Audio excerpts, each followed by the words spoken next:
14 vanaf vers 27. Markus 14 vers 27 en verder.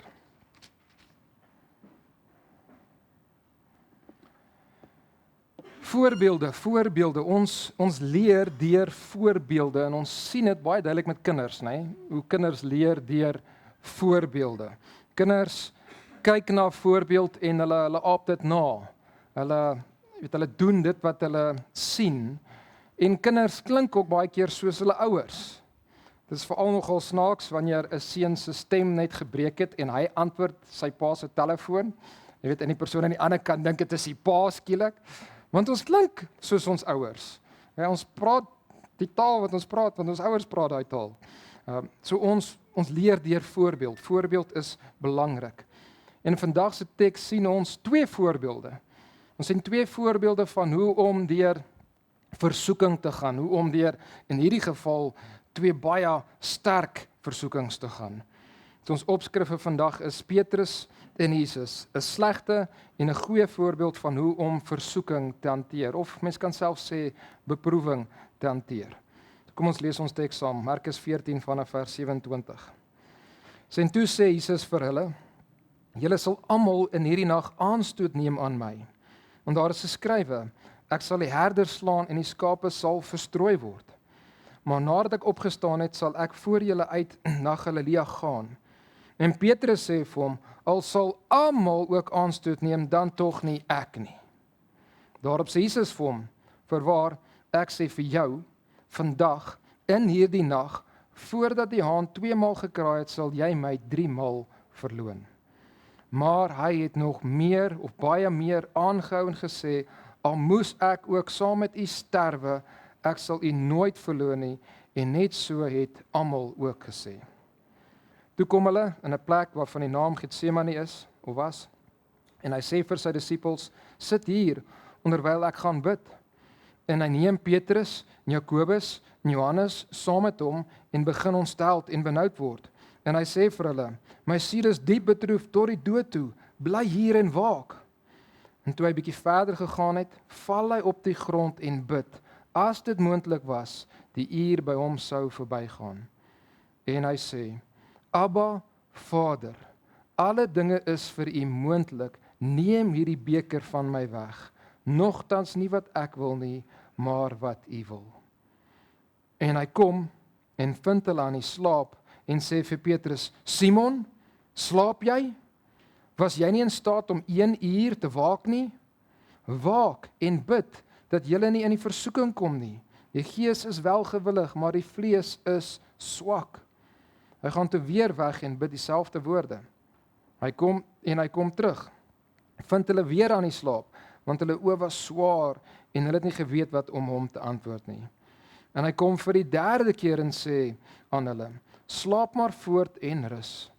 Dit is genoeg. Die uur het gekom. Kyk, die seun van die mens word oorgelewer in die hande van die sondaars. Staan op, laat ons gaan. Kyk, hy is naby wat my verraai." Nou, ons eerste voorbeeld is die voorbeeld van Petrus. En ons sien dit in vers 27 tot 31. En die vraag wat ons onsself moet vra is jy soos Petrus? Is ek soos Petrus? En ons gaan sien ons is baie keer soos Petrus. Jesus het reg voor hierdie, het hy die Pasga geëet saam met sy disippels, en hy gaan en hy verander die Pasga in die nagmaal in, en hy stel die nagmaal in, soos ons laasweek gesien het. En dan daarna het hy die lofsang, die psalm wat hulle sing. En dit is mens sal dink as vreugde, daar's iets wonderliks wat gebeur, en tog is Jesus self stil. Weet, hy het 'n gewig wat hy dra, en dan sê hy hierdie woorde vir hulle in vers 27. Hy sê vir hulle: "Julle sal almal in hierdie nag aanstoot neem aan my." Of die 2020 sê afvallig raak. "Want daar is geskrywe: Ek sal die herders slaan en die skape sal verstrooi word." So julle sal almal, sê Jesus, almal van hulle. Net voor hierdie, tydens sy ete het hy vir hulle gesê: "Een van julle gaan my verraai," maar nou sê hy: "Almal van julle gaan van my afvallig word, weggaan van my af." En hulle gaan dit nie daar ergens te ver in die toekoms doen nie. Nee, hy sê almal gaan dit in hierdie nag doen. Nou, binnekort, oor net 'n paar ure, ek bedoel, hierdie is skokkende nuus vir hulle. Dit sou nou heelmoontlik al naby aan middernag gewees het, wanneer hulle hierdie ete klaar geëet het, en dan uitgaan, het tipies rondom middernag, hierdie Jode het baie keer op die strate uitgegaan, van hulle teruggegaan na die tempel toe, die tempel dan weer oopgemaak, en jy kon daar weer van verder aan bid het, en ander het geseëvier op die strate. Dit was min of meer middernag, en Jesus sê nog voor hierdie dag klaar is nog net 'n paar ure, dan gaan julle al met my aanstoot neem aan my. En die feit is, Jesus sê dit. Hy is in beheer. Hy ken die toekoms. Hy het dit al soveel keer hulle verduidelik en dit vir hulle gesê en hulle sien, hulle weet hy kan hierdie dinge doen. So hulle moes dit aanvaar het en hulle moes gevra het, Here, help ons dan. As hierdie waar is, wat moet ons dan doen daaroor?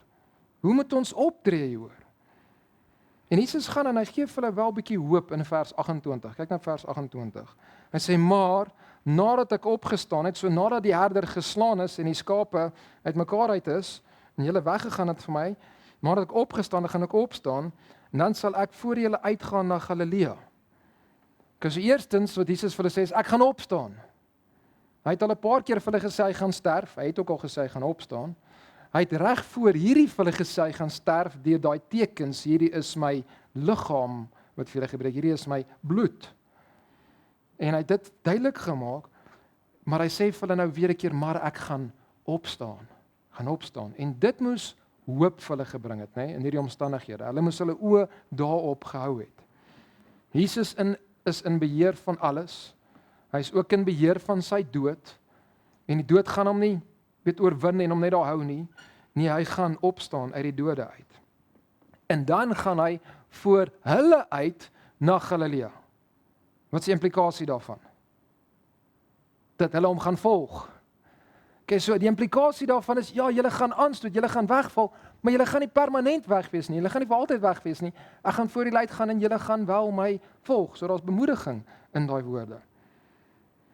So hulle moes dus aanvaar het, dit wat Jesus vir hulle hier sê, is waar, hy lieg nie, hulle gaan almal wegval, maar hulle gaan wel later weer volg, en so hulle moes eerder vir Jesus gevra het, Here, hoe kan ons bly staan, of wat moet ons doen om seker te maak, ons val nie permanent weg nie, wat moet ons doen om, dat ons weer kan terugdraai, maar dis nie hoe hulle reageer nie, kyk nou, reageer Petrus, vers 29, en hy stel almal van hulle op die ouene voor, en Petrus sê vir hom, al sal almal ook aansteek neem, dan tog nie ek nie. En wat is die hartshouding hierso? Wat is dit wat hy regtig sê hierso? Wat hy sê is, ek dink ek is beter as ander. Ek dink ek is beter as ander. En ons moet onsself vra, is ek soos Petrus? Is jy soos Petrus? Dink jy is beter as ander? En kyk mooi na sy woorde, hy sê, selfs al sal almal ook aanstoot neem, nie ek nie. So al 10 die ander disippels wat daar nog is, ek sê net beter as van julle sal dalk wegval, ander van hulle gaan staan, nee, almal van hulle gaan wegval, net ek is die enigste een wat gaan bly staan. Ek is nie net beter as van hulle, ek is beter as almal van hulle. Al sal almal aanstoot neem, dan tog nie ek nie. En Petrus dink selfs hy weet beter as Jesus. Jesus het gesê, almal gaan val. Petrus sê, nee, nie almal nie, nie ek nie. So hy's letterlik besig om te sê, hy dink beter as Jesus. Maar hoe selfversekerd en hoe vol selfvertroue is Petrus dan nie? Wat hy hierdie sê. Maar die vraag is jy nou op hierdie oomblik besig om te dink, jy's beter as Petrus weer? Okay, so kyk jy nou na Petrus en sê, ja, kyk net Petrus. Kyk hierdie ou wat so vol trots is. Want nou is jy weer besig om te dink jy is beter as hy. Is dit ons hart? Ons moet erken dat baie keer en baie maklik dink ons is beter as ander. Baie keer dink ons ek is reg. Ek sien hierdie spesifieke situasie reg. Voorbeeld, probleme in my huwelik is nie ek nie. Probleme in my huwelik is my man, is my vrou. Hy sy doen X, Y, Z. Dis die probleme. En ek sien hierdie reg, ek weet dit. maar jy sien nie jou eie sonde raak nie. En jy sien nie ook hoe dit wat jy doen die eenheid in julle huwelik afgebreek het nie. Jy sien jou trots raak nie, jy sien jou selfsug raak nie, wat ook al dit is. Jy sien jou harde woorde raak nie. Ons dink baie keer ons is beter as ander, net soos Petrus hierso. En ons dink baie keer ons is geestelik sterker as wat ons werklik is. Ander sal dalk val, maar nie ek nie. En dan vers 30. Daarop sê Jesus vir hom, vir Petrus, voorwaar ek sê vir jou, vandag in hierdie nag, voordat die haan 2 maal gekraai het, sal jy my 3 maal verloon. So Petrus mag dalk gedink het die almal sluit hom nie in nie, maar Jesus maak dit baie duidelik, Petrus, dit sluit jou in. Okay? En jy gaan dit doen nog voor die son op is. Voor die son op is. Wanneer hulle in daai tyd gesê het, weet voor die haan kraai, dan bedoel dit nie letterlik, okay? Daar's 'n haan wat gekraai het en is voor daai tyd nie.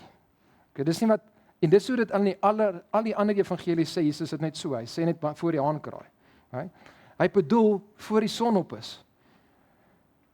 In Markus, onthou Markus het baie naby aan Petrus beweeg, okay, hierdie is amper soos Petrus se evangelie, is daar bietjie meer persoonlike inligting en Petrus kan onthou, Jesus gesê 2 hane en ek het 1 haan gehoor en ek het die tweede haan gehoor en ek het voor dit al gedoen. En dit was voor die son op is. Okay, so daar's geen contradiction tussen die verskillende evangelies nie. Een wat sê 1, en die ander keer sê 2 keer, so hane kraai nie. Die punt is, nou binnekort, voor die son opkom, gaan jy hierdie doen.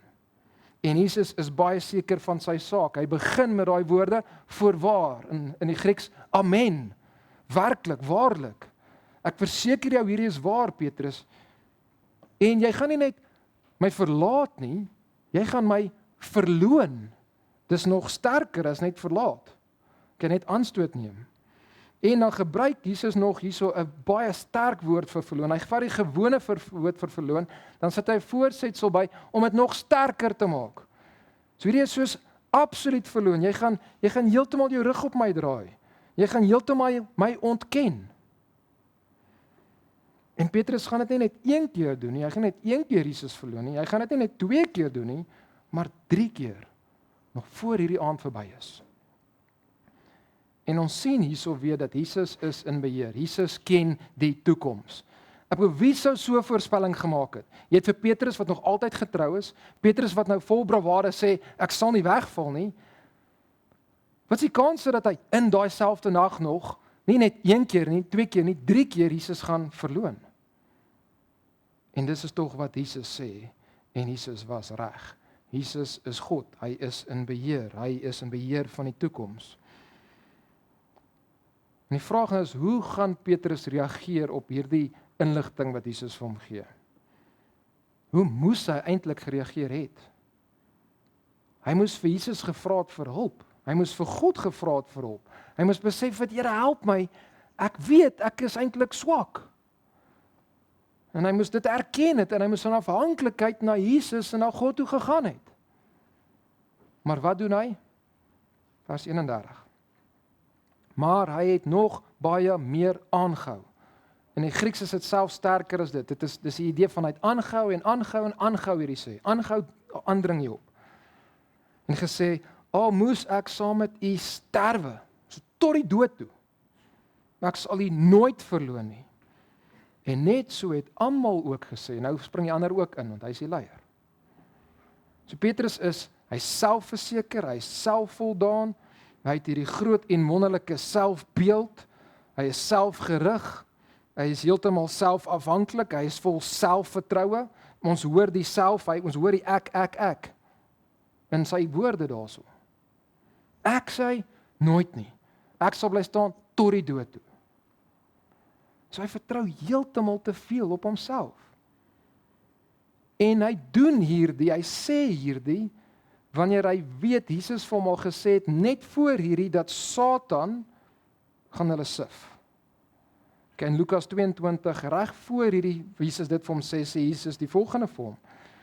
En die Here sê, Simon, Simon, kyk, Satan het daarop aangedring om julle soos koring te sif. So Satan is hier betrokke en Petrus is so nooit sal ek val nie. Steeds sê hy, ek sal U nooit verloon nie, selfs tot die dood toe nie. En ek moet jou vra, ons moet onsself vra, is jy te selfverseker? Het jy te veel selfvertroue? Of besef jy hoe afhanklik jy is van God? En veral wanneer beproewinge en versoekinge kom, dan moet ons besef hoe afhanklik ons van God is. Soos Petrus hier, hy's gewaarsku, hy moet dit juis nou uitroep sê, Here, hierdie klink vir my ernstig, ek het U nodig.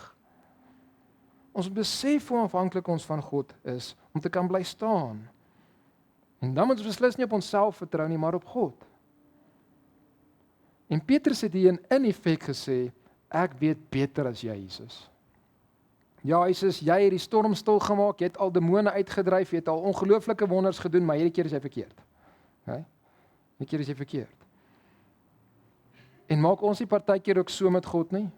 Ons weet God het alles geskep en hy is almagtig, ons weet hy is alwetend, maar wanneer daar slegte dinge, swaar dinge in ons lewe gebeur, dan partykeer sê ons dit selfs, ander kere dink ons net en ons toei met die gedagte van, Here, hoekom laat jy hierdie toe? Hierdie is nie reg nie. Hierdie moes nie gebeur het nie.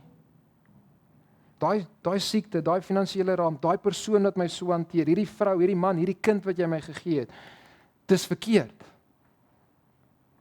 Dis moes nie gebeur het nie. En partykeer sal ons dan self sê, ek kan nie aanhou nie, ek moet net sondig. Want U het my in hierdie situasie gesit. Ek weet beter. So aan die een kant kan ons dink, ek sal nie val nie. Okay, so ons trots en ons weet beter. Okay, kan ons vat, maar ek kan nie val nie. Aan die ander kant kan ons dink, dit wat God my deurvat, is sodat ek moet val. Ek kan nie bly staan nie. Dis te erg hierdie wat God my deurvat. En in albei sê ons, ek weet beter as God. Ek kan my oordeel in hierdie situasie kan ek vertrou, meer as wat God sê. Maar luister wat sê God.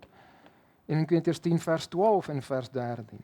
Daarom wie meen dat hy staan, moet oppas dat hy nie val nie. Daai is die een kant. As jy wat dink ek is sterk en ek kan maar myself blootstel aan enige tipe van dinge, wees versigtig.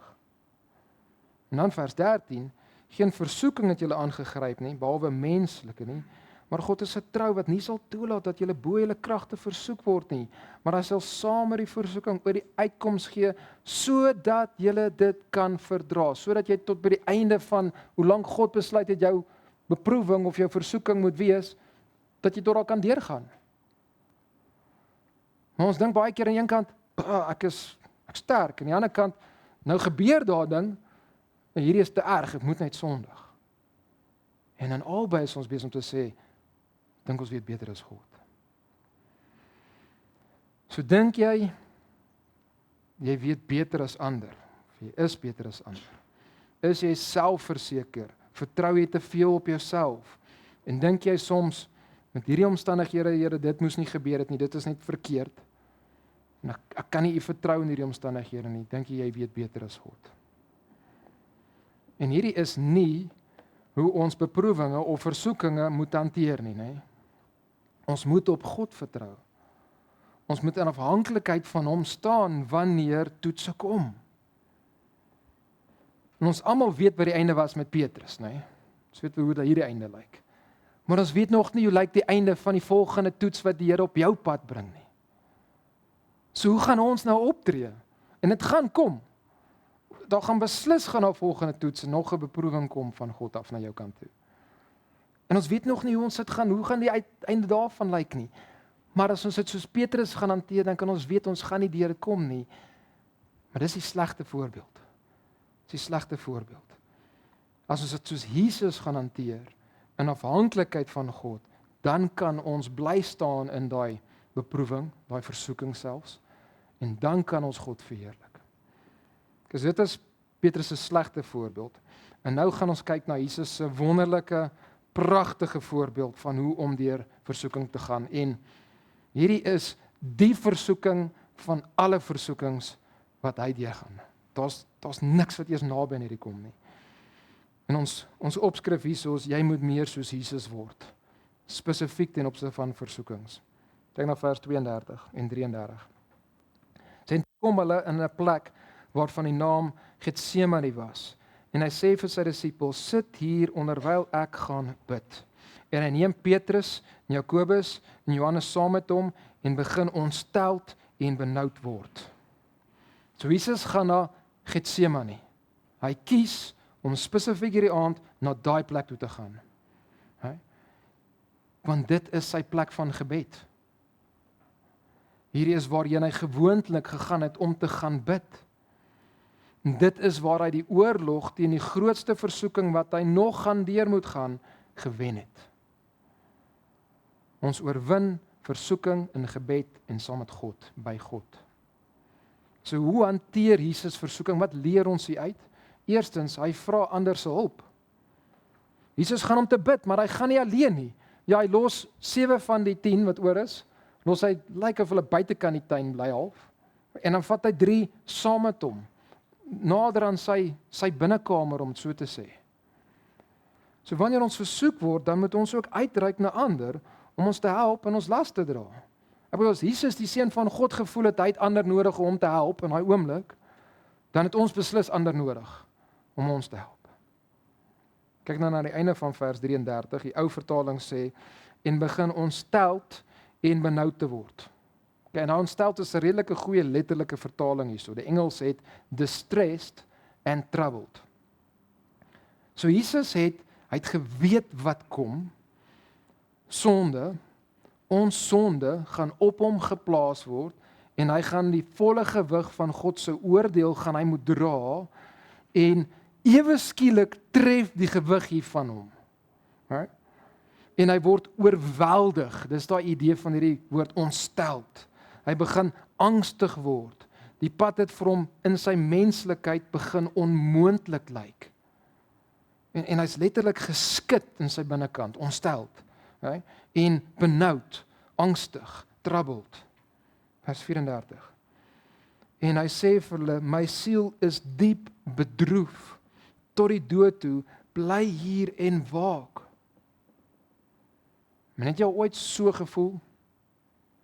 Gevoel as gevolg van een of ander hartseer ding, een of ander sterk emosionele ding, dat jy so geskok, dit voel vir jou of jy gaan doodgaan?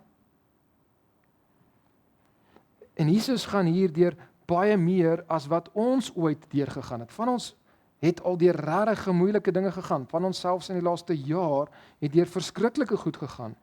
Maar niemand van ons hoef al die ewige hel van miljoene mense se straf op jou in die oë te gestaar het nie.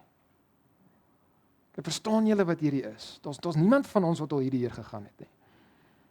En die fokus is nie op die fisiese kant van die kruis nie. Dis die kleiner ding. Die evangelies maak nie 'n groot punt van die pyn van die kruis nie. Soos een kommentator gesê het, it was not so much the horror of physical torture that affected Jesus so, but it was the spiritual horror of the cross, of being made sin.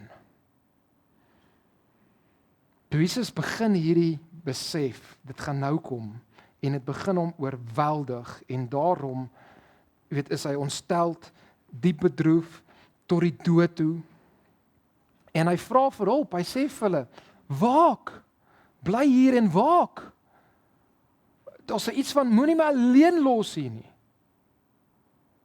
bly saam met my wakker, bly saam met my bid, help my, en Jesus vra vir hulp, en so moet ons ook vra vir hulp, wanneer ons deur versoeking gaan, beproewing gaan, vers 35, en toe hy 'n bietjie verder gegaan het, val hy op die grond en bid dat as dit moontlik was, die uur by hom sou verbygaan. So hoe hanteer Jesus versoekinge? Hy vra vir hulp eerstens en dan hy bid in afhanklikheid. Ek bedoel die hele prentjie hierso van hom wat op sy en die ander evangelies, elkeen gee 'n ander posisie. Elkeen gee 'n verder 'n eerste stap en 'n ander 'n volgende stap en 'n ander 'n verdere stap. Daar's net al hoe meer wat homself net stort op die Vader hierso. Ken afhanklikheid. So die hele prentjie hier soos van Jesus wat afhanklik voor sy Vader kom en neerval in gebed. En Jesus in sy menslikheid voel hy kan nie hierdie doen nie. En wat doen hy dan in hierdie omstandighede? Hy gaan na sy Vader in gebed. Hy maak sy hart oop voor sy Vader en hy vra, as dit moontlik is, laat die uur my verbygaan. Okay, en die uur hier verwys nie na 'n letterlike uurlange tydperk nie. Okay, dit is Johannes se term eintlik. Johannes gebruik dit baie en Jesus het dit ook baie gebruik dus. En dit verwys na die hele pakket van lyding rondom hierdie tydperk. Dit verwys na alles.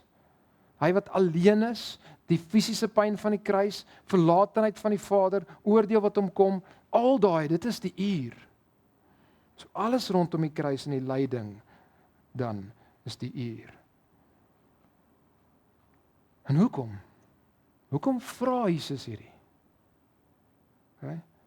En hy's mens, maar die ander antwoord is, hy's heilig. Hy vra hierdie, want hy is heilig. Jy moet hierdie besef, jy moet hierdie verstaan. MacArthur sê, Jesus' request was not a sign of weakness, but the utterly expected response of one whose pure, sinless character necessarily and severely recoiled at the thought of bearing man's sin and guilt, and suffering God's wrathful judgment. If he had not reacted that way, it would raise questions about his absolute holiness. Okay? Ons 'n stuk hierso wat dit gaan oor, hy is heilig en sonde is walglik. En vir hom in sy heilige karakter om te dink dat hy sonde moet gemaak word vir ons en dan onder God se oordeel staan, dit was vir hom totaal ondenkbaar. Dit is wat hy nie kan deurgaan nie. Dit is waaroor hy so ondenkbare angs in sy siel het. En ons sukkel om hierdie te verstaan. Dit is 'n illustrasie om te probeer help verstaan oor hoe walglik sonde vir Christus is. Okay? Dink aan die gogga of die dier wat jy die meeste haat. Okay? Ding wat vir jou okay? Vir my is dit 'n Roman spinnekop of iets soos 'n molkriek. Jy weet, wanneer hulle al kan vlieg veral. Dink nou aan 'n hele swembad vol van hierdie goed en van hulle is lewendig en van hulle is dood. Okay? En dan dat jy daar binne gestamp word en jy's binne in hierdie goed, nê, en hulle is oor jou en hulle is om jou en jy kan nie net dadelik uitkom nie en waatjies ook wat jy doen, jy raak net aan meer van hulle en hoe jy dan sal daai in jou cringe, nê, daai gevoel van walglikheid. Dis 'n stukkie van wat Christus voel as hy dink oor sonde op hom en dat sonde op hom geplaas moes word en dan in plaas dat hy na die Vader kyk en hy sien liefde wat hy nog altyd gesien het in die Vader, nê? Kyk hy na die Vader en nou sien hy ewe skielik die Vader draai sy gesig op hom weg van daai liefde af en al wat oorbly is toorn en oordeel oor hom van die Vader na hom toe. En dan die gewig van daai ewige, ons kan nie dink hoe werk dit dat 'n ewige hel en 'n ewige straf in 'n paar ure oor Christus uitgestort word, nie net een mens nie, maar miljoene mense sinne. Dis wat hier aangaan. Dis hoekom hy sê, as dit moontlik is, laat hierdie uur my verbygaan. Ek kan nie hierdie doen nie.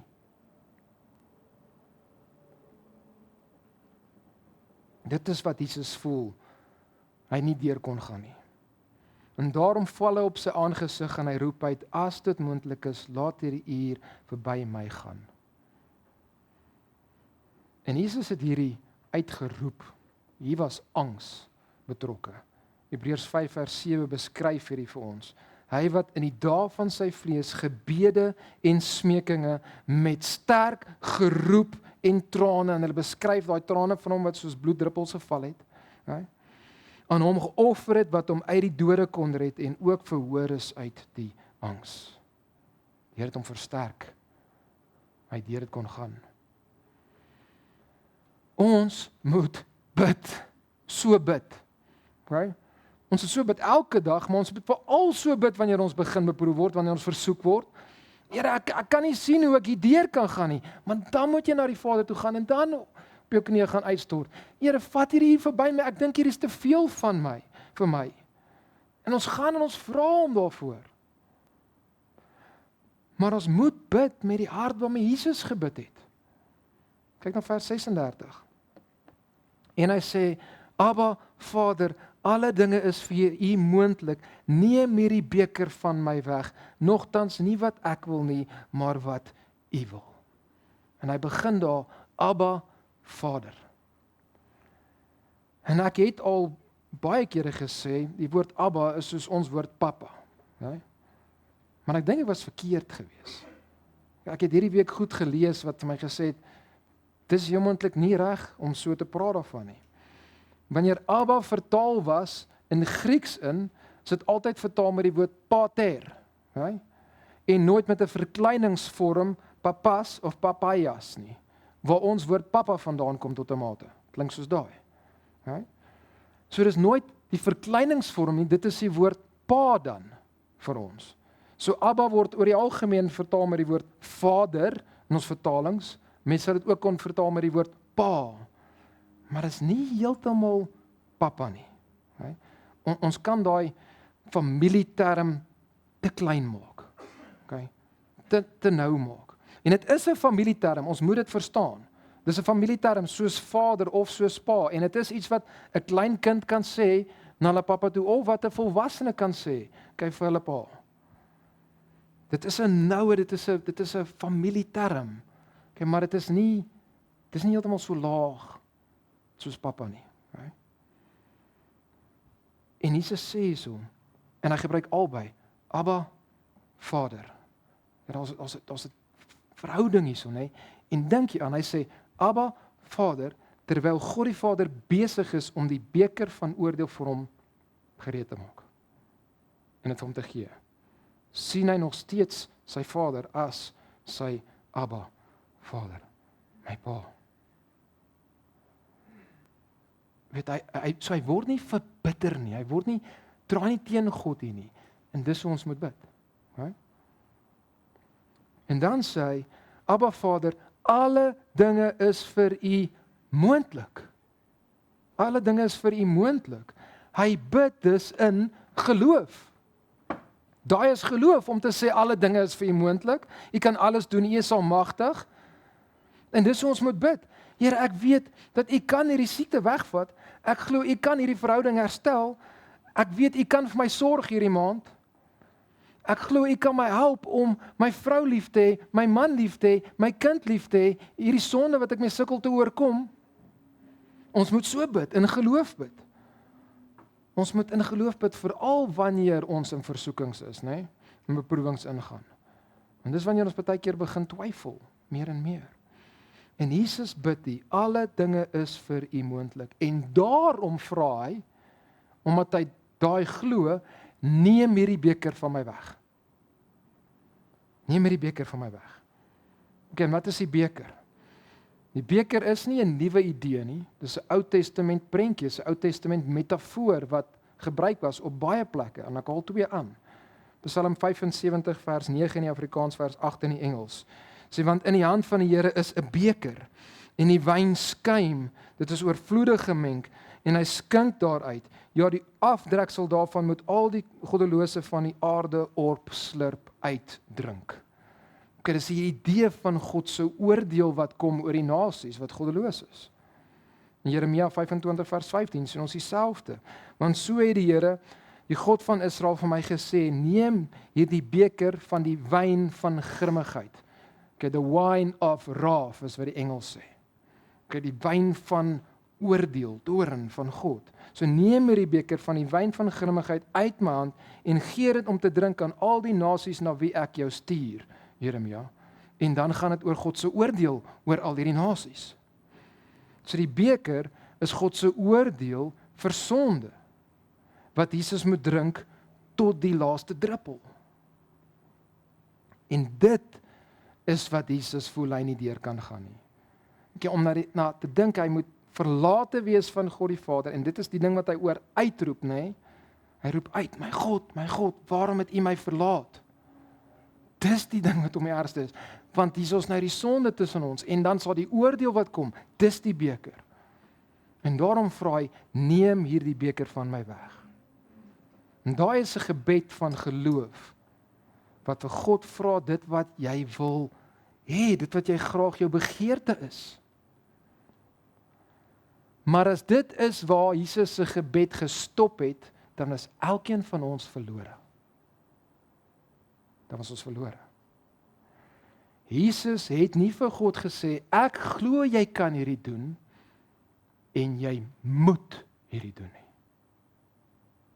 Ek glo en ek vertrou jy kan hierdie doen, maar nogtans nie my wil nie, maar laat U wil geskied. Abba Vader, alle dinge is vir U moontlik. Neem hierdie beker van my weg, nogtans nie wat ek wil nie, maar wat U wil. En daai is die belangrikste gebed nog ooit. Daai woorde is die belangrikste woorde wat daar is omtrent in die heelal. Ons redding hang aan daai woorde. Nie my wil nie, maar U wil. En die temptasie was juis vir Jesus om nie na die kruis toe te gaan nie, om een of ander pad te probeer kry, een of ander manier te gaan en nie God se wil te volg nie. Maar Jesus oorkom die versoeking deur te bid, nogtans nie wat ek wil nie, maar wat U wil. En dit is dus hoe ons moet versoekings hanteer. Ons bid in geloof dat God kan hierdie wegvat, maar ons bid in lyn met wat hy wil hê. Ons soek God se wil, soos hy dit gesoek het. Jesus onderwerp sy wil, sy menslike wil aan sy Vader se wil. En hy het geweet alles is vir God moontlik, maar nie alles is in God se plan nie. Dis nie deel van God se plan nie. Jesus se diepste begeerte was om die Vader se wil te doen. Johannes 6 vers 38, want ek het uit die hemel neergedaal. Dis my doel waarvoor hy gekom het, sê hy, né? Uit die hemel neergedaal, nie om my wil te doen, maar die wil van hom wat my gestuur het. So Jesus soek God se wil, maar hier in Getsemane was die versoeking en dit wat hy moes deurgaan was vir hom so groot om sy eie wil dan probeer kry. Hy menslike wil.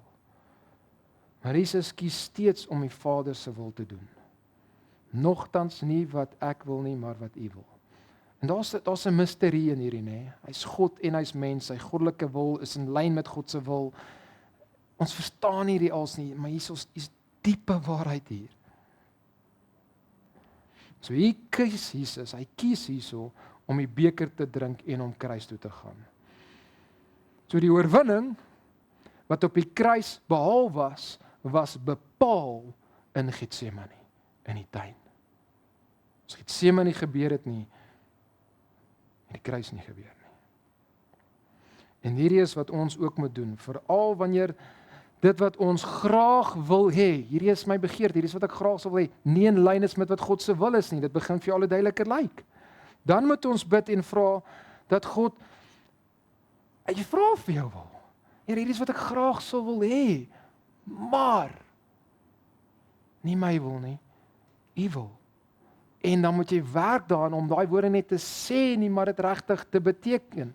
En partykeer gaan jy weer 'n keer jouself moet gaan vang. En weer 'n keer sê, Here, ek sukkel met hierdie. Ek wil die uitkom. Ek kan hierdie deurgaan nie. Maar nie my wil nie, U wil. En weer 'n keer en weer 'n keer. Die moeilikste gebed is die een waar ons bid dat God se wil geskied wanneer jou drome en jou begeertes lyk of jy dit een kant toe gaan moet sit. En God moet vertrou om sy wil te laat gebeur. En niemand van ons weet nie wat se beker, gaan God vir ons gee nie.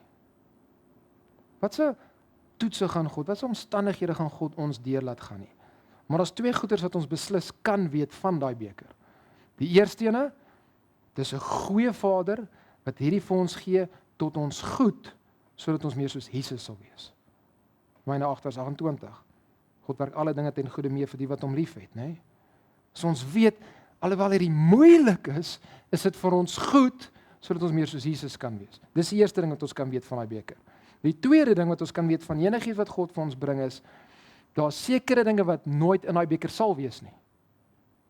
En hierdie is Spurgeon, hierdie vir my uitgewys het. God gaan niks van God se oordeel vir ons sondes gaan mee in ons beker wees nie, want Jesus het dit klaar in sy beker gehad en hy het dit klaar gedrink.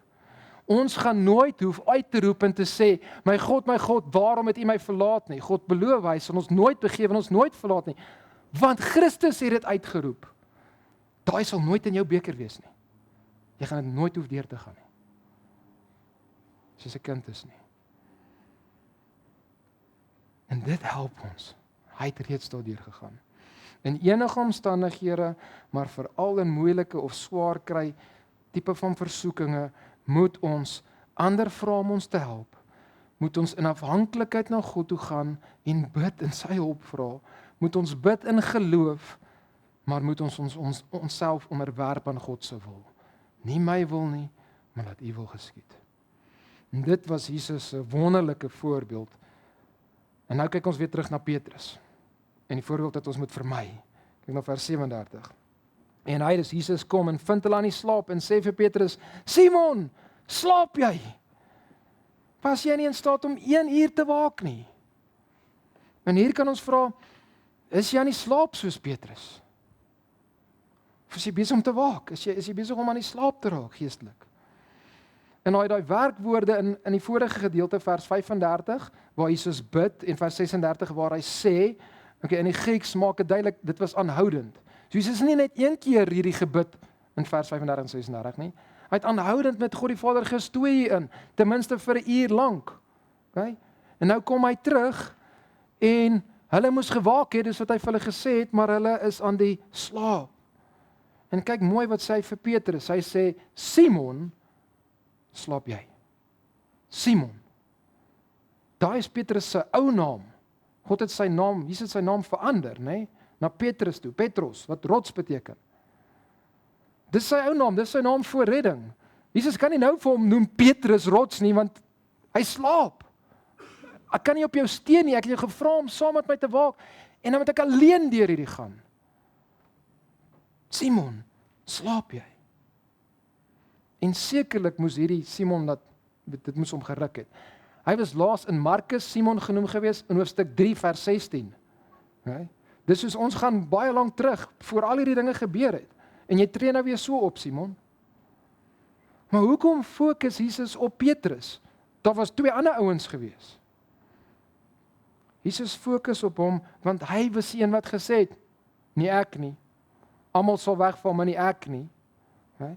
Hy is die een wat moes besef wat hoe afhanklik hy is. Hy is die een wat Jesus het vir hom die inligting gegee dat Satan wil julle sif.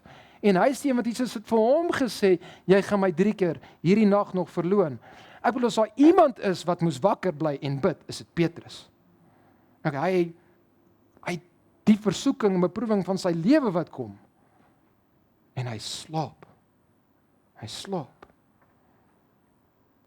En dis die idee van prentjie is vir ons geestelik. Ons kan nie geestelik so slaap nie, nê? Hulle was moeg, dit was 'n lang emosionele dag. Maar dis nie die enigste rede nie. Daar's 'n stuk van Petrus vertrou op homself. Ek gaan nie val nie. En daarom bid hy nie. Kyk na vers 38. Jesus sê dan vir hulle: "Waak en bid dat julle nie in versoeking kom nie." Kyk, die eerste keer was dit meer soos: "Waak saam met my, help my." Nou is dit meer soos: "Julle het hierdie nodig. Julle moet bid. Die gees is wel gewillig, maar die vlees is swak." So ons moet waak en ons moet reg wees vir versoeking. En Petrus veral moes dit gedoen het. Maar hy het nie. En Jesus sê dan die gees, en hy bedoel daar ons gees, hy bedoel 'n geredde persoon se gees. Okay, is wel gewillig, maar die vlees is swak. Okay, so daar's iemand wat gered is, het 'n nuwe hart. Ons is 'n nuwe skepsel, 2 Korintiërs 5 vers 17. Ons het nuwe begeertes. Daai kant is gewillig, maar die vlees is swak. En hoe waar is hier nie van my en jou nie? Hoeveel keer het jy al gesê, môreoggend gaan ek vroeg opstaan en dan verslaap jy? Of jy het opgestaan, jy bid en jy raak aan die slaap terwyl jy bid.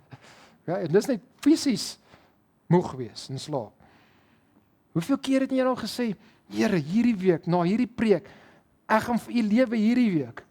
En dan word jy weer kwaad vir jou kind, of jy sondig weer op daai sonde wat jy heeltyd mee sukkel. En jy val weer dit in. Die gees is gewillig, die vlees is swak. Nee? Ons het nog steeds hierdie beginsel van sonde in ons en daarom moet ons aanhou waaksaam wees, daarom moet ons aanhou veg, daarom moet ons aanhou wandel in die Gees, daarom moet ons aanhou ons redding uitwerk met vrees en bewering, want God is besig om in ons te werk. En ons is afhanklik van God, ons is swak, daarom moet ons bid. Ons kan nie geestelik gaan slaap nie. Ons moet waaksaam wees, ons moet bid, die volgende versoeking, volgende beproewing gaan kom. So die vraag is, het jy dalk geestelik begin verslap? Slaap jy dalk geestelik? Wel kies vandag dan om weer die wapenrusting van God op te neem en in gebed in te gaan en te veg en gereed te wees en jou heiligmaking uit te werk soos ons 2 weke terug gesien het. So Jesus sê hierdie vir Petrus, sekerlik hoor hy dit nou, sekerlik gaan hy wakker bly en dis heel moontlik dat hulle selfs vir Jesus, hulle kon hom sien, hulle het hom heel moontlik gehoor hoe hy in angs uitroep in sy gebede, sekerlik gaan hy nou wakker bly. Vers 39.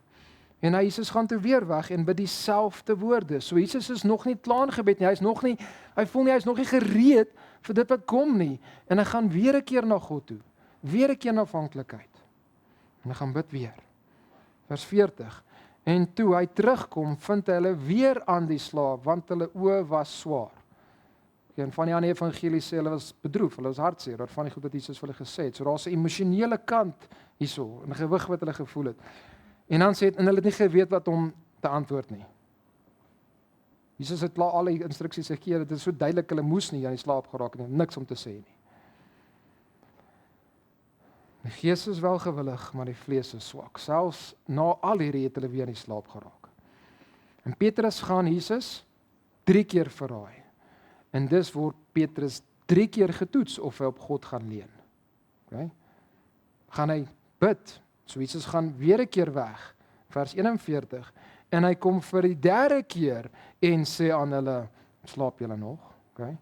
So 3 keer kon Petrus in afhanklikheid na God toe gegaan het en gebid het en hom gevra het, help my om te staan wanneer hierdie versoeking kom, en die 1 keer het hy dit gedoen nie, en dis 3 keer gaan hy Jesus verloon. Ons het 'n koneksie hierso. En kyk weer na vers 41. So hy kom vir die 3de keer en sê aan hulle, slaap maar voort en rus. Okay, en verskillende vertalings vertaal daai verskillende. Jou moontlik moet dit half met 'n semi-sarkastiese vraagteken vertaal word, okay?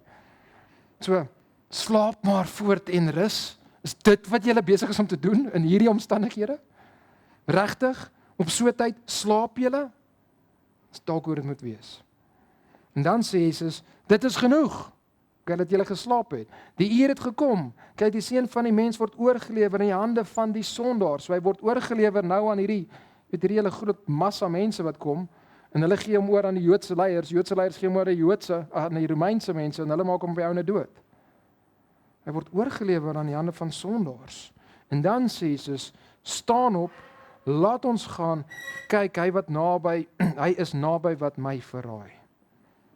En ons sien Jesus se vasberadenheid, nê? Hy het gebid. Hy was by die Here gewees. En nou is hy reg, hy's oortuig, nou kan die uur kom. Hy's nou in afhanklikheid van God. En hy's reg om na die kruis toe gaan. En hy wag nie vir sy moordenaars om na hom toe te kom nie. Hy sê, hulle is hierso, kom ons gaan uit en ons gaan ontmoet hulle. Ons gaan na hulle toe. So ons sien hierso, nie my wil nie, maar laat U wil geskied. En wat 'n ongelooflike redder aanbid ons nie en dien ons nie. Dat hy op die ou einde deur hierdie worsteling kom by die punt waar hy sê, kom ons gaan. Ek gaan nou kruis toe. En ons moet soos hy nie slaap nie, maar ons moet waak. Ons moet gereed wees vir wanneer versoeking kom. Ons moet ander mense vra om ons te help.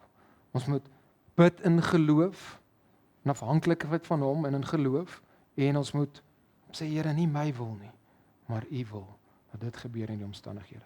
Kom ons sluit af in gebed.